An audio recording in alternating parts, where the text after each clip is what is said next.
Hi, it's Dwyer from GamblersAdvisory.com. We try to give gamblers an edge on the casinos. In the upcoming heavyweight title fight between Wladimir Klitschko and David Haye, we're taking Wladimir Klitschko. Some facts stand out to me. The first is that David Haye has never weighed more than 217 pounds for a fight. That's significant because he's likely to be outweighed in this fight by at least 20 to 25 pounds. Let me point out that David Haye's in a tough situation because he cannot gain the weight, because if he gains the weight, he'll probably lose the hand speed as well as the stamina that he'll need against Wladimir Klitschko. So David Haye, who hit awfully hard for a cruiserweight, but now is fighting in the heavyweight division, is going to be the much smaller man in this fight. That's a concern. Haye supporters will tell you that size doesn't matter that much, that this matchup is akin to Manny Pacquiao versus Oscar De La Hoya, that David Haye is an in and out fighter. In other words, he jumps in, he does his work, he hops back out like Manny Pacquiao. I don't buy it. It's not the same. First, Wladimir Klitschko will not be losing weight to come down to David Haye's weight of 217 like Oscar De La Hoya lost weight to come down to 147. I expect Wladimir Klitschko to be very well fed and ready for this fight. Second, David Haye is not as hard to hit as Manny Pacquiao. Manny Pacquiao has excellent head movement and is very, very agile in terms of his foot movement. He's very quick in terms of moving laterally. He's able to stand right in front of you, but yet move laterally and avoid your punches.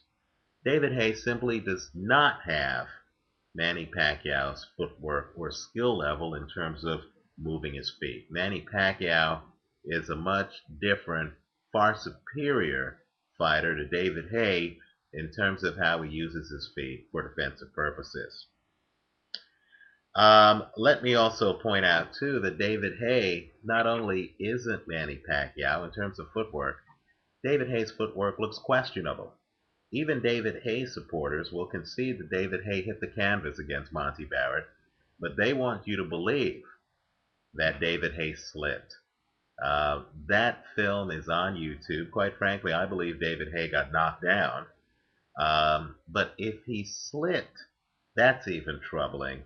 Because if you're slipping and falling, and if you have poor footwork against a clumsy fighter like Monty Barrett, then really you're in over your head against a highly skilled champion like Wladimir Klitschko.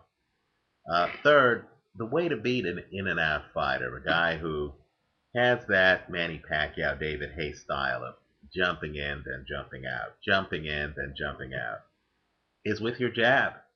In fact, if you want to see a good exhibition of how to use a jab to slow down speed and an in and out style, just look at the Vernon Forrest fights against Shane Mosley.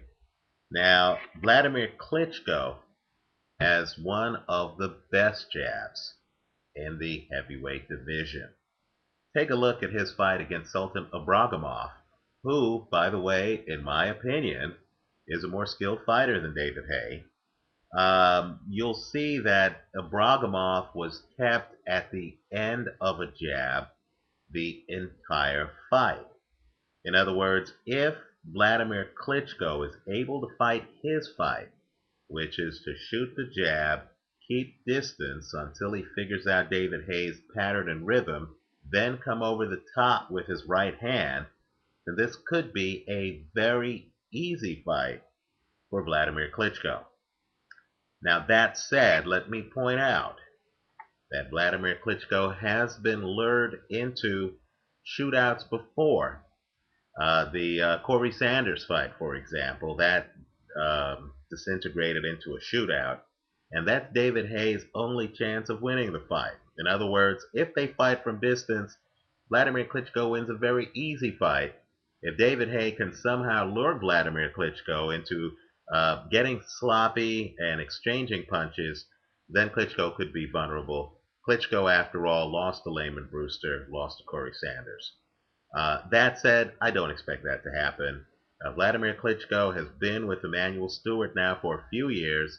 Just look at the improvement with Wladimir Klitschko between his first fight with Layman Brewster, where he got lured into a shootout and couldn't pace himself and ultimately got stopped in that fight, and his second fight with Layman Brewster, where Layman was kept at the end of a jab and then systematically dismantled and stopped.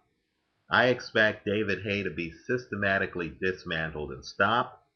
I applaud David Haye's handlers because I believe they understand that David Haye needs to fight for a title soon because when a light cruiserweight jumps into the heavyweight division, I believe if David Haye were to fight the more established heavyweight contenders, he might get exposed. David Haye is an excellent cruiserweight. I'm not sure if he would be a great heavyweight. This is a different ball game entirely. I'm taking Wladimir Klitschko in this fight. And as I've always said, if we're wrong, punish us in the ratings on YouTube. If we're right, give us 5 stars, and certainly let us know what you think at gamblersadvisory.com. And remember, when you bet, always use your head. Good luck.